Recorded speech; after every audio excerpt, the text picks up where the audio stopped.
अच्छा, 2 चुनावों से उन्होंने अपने इस खादिम का जिस तरीके से साथ दिया है वो तारीख़ में लिखा जाएगा। उन्होंने पहली दफ़ा में भी अपनी मोहब्बत में कोई कसर नहीं छोड़ी थी और इस दफ़ा में भी उन्होंने अपनी मोहब्बत में कोई कसर नहीं छोड़ी, बल्कि पिछली दफ़ा से करीबन 20,000 वोट ज़्यादा मिला है मुझे। मैं स्वार के सभी लोगों का दिल की गहराइयों से शुक्रिया अदा करूँगा और कोशिश करूँगा कि अपनी ज़िंदगी के आखिरी वक्त तक उनकी इस मोहब्बत को अपने साथ कायम रख सकूँ।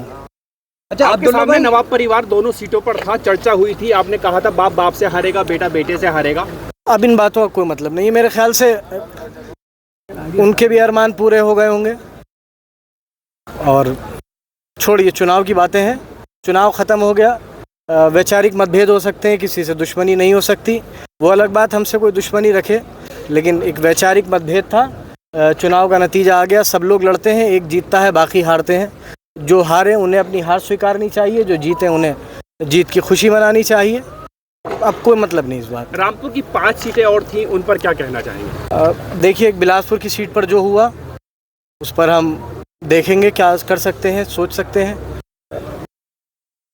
शाबाद की सीट भी पता नहीं हमें कहाँ लोगों को समझाने में हमसे कमी रह गई। और विजय सिंह साहब जो समाजवादी पार्टी के एक मजबूत कार्यकर्ता हैं, एक मजबूत सिपाही हैं, विधायक रह चुके हैं और अच्छी खासी लीड से आगे थे, आखिरी वक्त में पीछे हुए।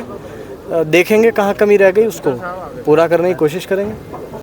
अच्छा, जो उत्तर प्रदेश लेवल के ऊपर क्या कहना चाहेंगे जिस तरह से आंकड़े आते जा रहे हैं?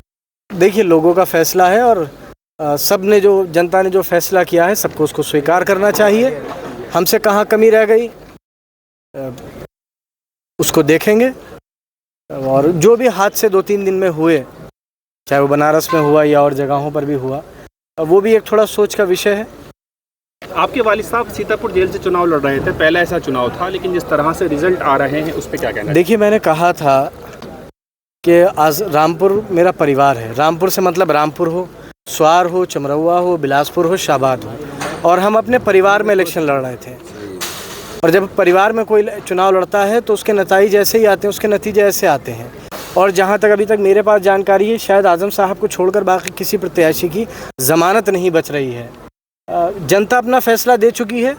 ठीक है, हम भैंस चोर, बकरी चोर, मुर्गी चोर, जन्म प्रमाण पत्र फर्जी, पैन कार्ड फर्जी, पासपोर्ट फर्जी, जो चाहे इल्ज़ाम लगा दे, जो चाहे हमारे साथ हुआ हो, जो चाहे किया गया हो गुजरे हुए वक्त में, लेकिन जनता की अदालत ने